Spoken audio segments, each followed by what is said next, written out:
안녕하세요. 고품격 허세 방송 허세미술관의 이안입니다. 이번 시간에는 우리가 사랑하는 빈센트 반 고흐와 감자에 대한 흥미로운 이야기를 해보겠습니다. 바모스. 자, 이 그림입니다.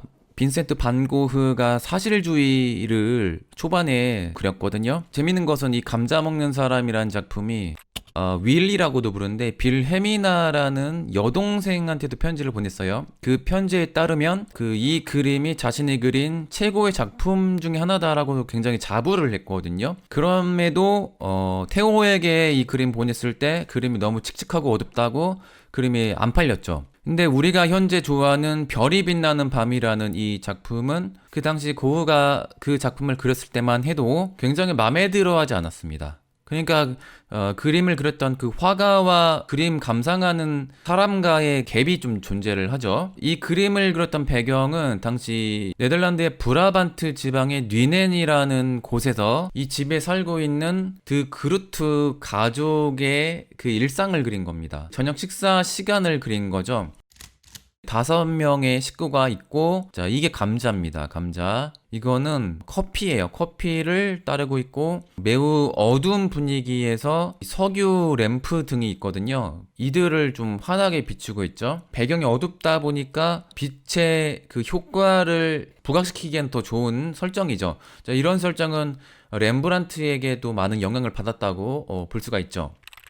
이 그림을 그리고 테오에게 석판화로 찍은 그 종이 그 복사본을 보내줬는데 스스로 이야기할 때, 자, 이 감자를 먹는 이 모습을 농부들이 감자를 땅에서 파는 것처럼 보이도록 그리고 싶어 했대요. 그래서 이들이 먹고 있는 이 감자가 자신들이 노동을 통해 정직하게 번 것임을 말하고 싶었다고 해요. 자, 이 내용은 테오에게 보내는 편지에서 나옵니다.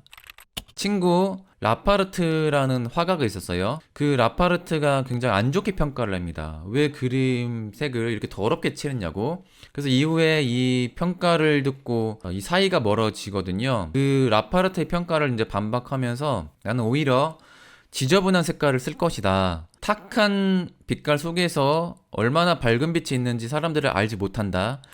어둠 속에서 빛나고 있는 이들의 삶의 진실을 담을 것이다. 사람들의 주름에 배어있는 깊은 삶과 손과 옷에 묻어있는 흙의 의미를 노래할 것이다 라고 이야기했거든요. 가난하고 이들이 피땀 흘린 그 노동의 가치를 굉장히 중요하게 여기고 이들의 삶을 존중을 했다는 것을 알 수가 있죠. 그래서 이 그림에 대한 애착도 남달랐고, 이 그림을 그리기 위해서 습작도 많이 했어요. 유화로 습작을 이제 3점이나 있고, 그 습작들도 여러 미술관에 나눠져 있습니다. 석판화도 만들 정도로 애착을 굉장히 많이 가졌죠. 그래서 저는 유화 원작은 본 적은 없고요. 석판화를 특별전 때 본 적이 있습니다. 근데 이 그림이 처음부터 그냥 딱 나온 게 아니라 고흐도 역시 이전 화가들에게 많은 영향을 받았는데, 존경을 했던 샤를드 그루라는 이 화가도 비슷한 성향이었어요. 그래서 사실주의적인 화가였는데, 가난한 사람들이 식사를 하기 전에 기도를 하는 모습을 보고 또 많은 감동을 받았다고 해요. 또 다른 화가 요세프 이스라엘이라는 화가가 어느 농부 가족인데 테이블에 앉아서 소박하게 식사를 하는 모습을 보고 좋은 영감을 받았다고 합니다. 고흐는 이전부터 밀레 그림을 굉장히 좋아했고, 아마도 이전 화가들 중에 고흐에게 가장 영향을 많이 줬던 화가는 밀레라고 또 볼 수가 있죠. 그 영향을 받아서 테이블에 앉아서 소박하게 감자를 먹는 이 사람들을 그렸다고 볼 수가 있죠. 이 그림을 그리기 위해서 이전에도 이 가난한 농부들의 모습을 많이 그렸는데, 특히나 감자와 관련된 그 스케치를 많이 했거든요. 드로잉을 많이 했습니다. 그래서 감자 껍질을 벗기는 여인, 자, 이 비슷한 그림을 또 많이 그렸고, 또 감자 껍질을 또 까고 있는 또 다른 여인의 모습을 유화로 터프하게 그렸죠. 고흐가 화가를 활동한 초창기에 그린 작품이라서 아무래도 소묘력에는 좀 거칠고 좀 투박한 게 당연히 보이죠. 그 감자 캐는 또 다른 여인을 그렸고, 감자를 이번에 심는 두 농부를 그렸습니다. 그리고 감자가 이제 들어가 있는 정물을 이렇게 그렸는데, 우리가 이제 과거 19세기에 감자를 이렇게 본다는 것은 또 중요한 의미가 있는데, 우리가 먹는 감자는 아무래도 품종 개량을 통한 감자를 먹잖아요. 감자 피부가 보들보들 하잖아요. 우리가 먹는 감자는. 근데 옛날 감자는 이렇게 거칩니다. 울퉁불퉁한 게 원래 감자의 모습이라고 볼 수가 있고, 또 재밌는 것은 네덜란드어로 감자라는 단어가 알다펄이라는 단어인데, 이 단어를 번역하면 지구의 사과라는 말이래요. 네덜란드어로. 뜻이 좀 재밌죠? 감자가 겉은 투박하고 원래 이제 뿌리니까 굉장히 시커멓잖아요. 근데 안쪽은 굉장히 또 밝고 깨끗한 색깔이죠. 이런 속성과도 좀 어울리는 그림을 그리지 않았나라는 생각을 또 할 수가 있고, 반 고흐가 이 그림을 그리기 전에 그루트 집안의 딸 20여 점을 습작을 했거든요. 고르디아드 그루트라는 여인인데, 고르디아. 그런데 이 여인이 결혼도 안 했는데 임신을 한 거예요. 그러다 보니까 이제 마을에서 이제 이상한 소문이 돈 거예요. 고흐가 이 여자를 임신시켰을 것이다. 원래도 좀 미친 사람이고 정신 질환자니까 저놈 또 사고 쳤네, 이렇게 생각을 한 거예요. 그리고 교구의 신부님도 고흐가 그리는 모델 하지 말라고 타일렀거든요. 결국 어쩔 수 없이 이 마을을 떠났는데, 근데 나중에 이게 아닌 걸로 밝혀졌어요. 고흐의 원래 마음은 그 가난한 농부들의 삶에 대한 존중을 하고 진정한 가치에 대해서 그리려고 한 것뿐인데, 고흐는 이런 순수한 마음이 있었단 말이에요. 근데 사람들은 여전히 관고흐를 색안경을 끼고 편견을 갖고 바라본 거죠.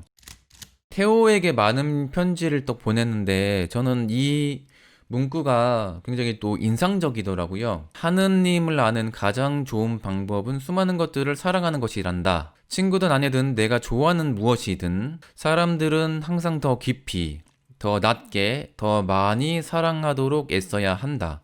테오에게 보내는 편지 몇 구절을 읽다가 느낀 건데, 물론 목사 집안이기도 했고 반고흐도 선교사 혹은 목사가 되려고 하다가 이제 실패를 했죠. 근데 이 사람이 진짜 무슨 신부님 혹은 목사님처럼 이야기를 굉장히 많이 하는 걸 보고, 우리가 아는 풍경화가 고흐라는 이미지와는 좀 많이 달랐다는 생각을 했어요.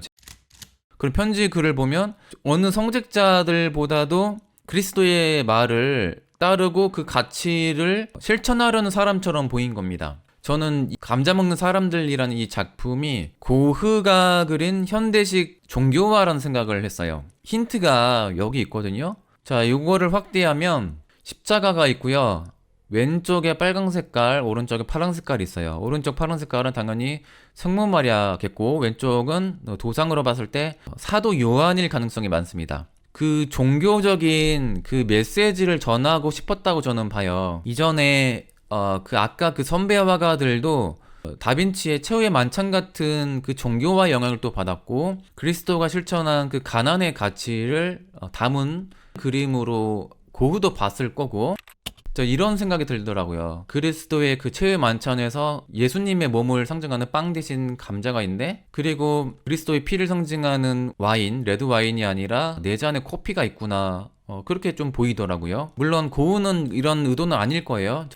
고흐 원래 알고 보면 중산층 집안에서 자란 거거든요. 그 당시 네덜란드 목사 집안이면 어느 정도는 꽤 사는 집안입니다, 솔직히. 고흐가 힘들 때마다 친척들이 다 도와줬잖아요. 그래서 솔직히 그 친척들이 준 일만 제대로 했어도 꽤 잘 살 수 있었던 화가입니다. 특히나 구필화랑 큰아버지가 그 엄청 큰 좋은 사업을 물려주려고 했잖아요. 그 사업을 물려받았으면 큰 부자가 됐을 그런 삶을 솔직히 원하지 않았다고 봅니다. 그래서 그의 삶의 방식은 중산층 집안의 삶과는 전혀 대조적으로 평생 가난했었던 그 화가고요. 가난한 농부들의 삶에 많이 공감을 하려고 스스로 노력을 했다는 것을 또 이 그림을 통해 알 수가 있고, 신약 성서에서는 가난한 자가 하나님 나라를 상속받을 특권을 소유가 있음을 알리는 게 신약의 중요한 또 가치이기도 하거든요. 반고흐는 구교, 신교를 떠나서 신약의 기독교의 진정한 가치를 알고 그 뜻을 메시지를 전달을 하려고 했다고 저는 봐요. 그리스도의 가르침을 받았던 12사도들도 가난하게 생활을 했고 부자들에게 경고를 했던 게 사실이잖아요. 마태복음에도 나오고 자선을 베풀 것을 역설했습니다. 반고흐가 그 성직자 사회에서 환멸을 느꼈다고 이제 기록에도 나오거든요. 진정한 성직자들은 가난한 사람들을 돌보는데 더 신경을 써야 되지 않냐라고 이제 생각을 했어요. 그런 면에서 이 그림은 원래 기독교가 추구해야 될 그 진정한 가치를 담은 진정한 종교화가 아닐까라는 생각을 한 거예요. 좀 안타까운 게 뭐냐면 고흐의 인생을 보면 편견 없이 사람을 대하고 또 사랑을 하려고 했거든요. 근데 그런 진정성과는 다르게 고흐를 이웃 사람들은 몰라줬죠. 자, 이 사람들도 결국에 반고흐를 내쳤단 말이에요. 이 여자를 건드렸다고 해서.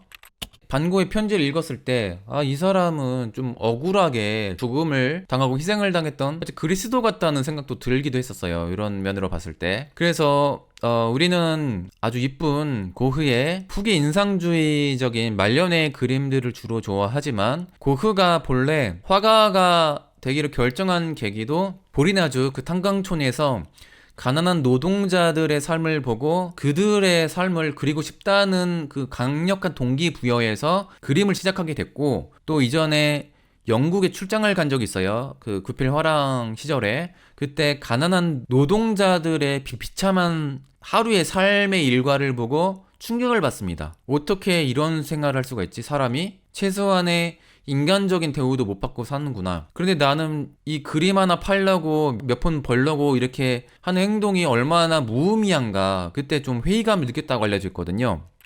반고흐가 어떤 성향의 사람이었고 어떤 가치를 가진 사람이었는지 반고흐의 그림을 더 잘 이해할 수 있지 않을까라는 생각을 하면서 방송을 마치겠습니다. 감사합니다. 저는 이한이었습니다.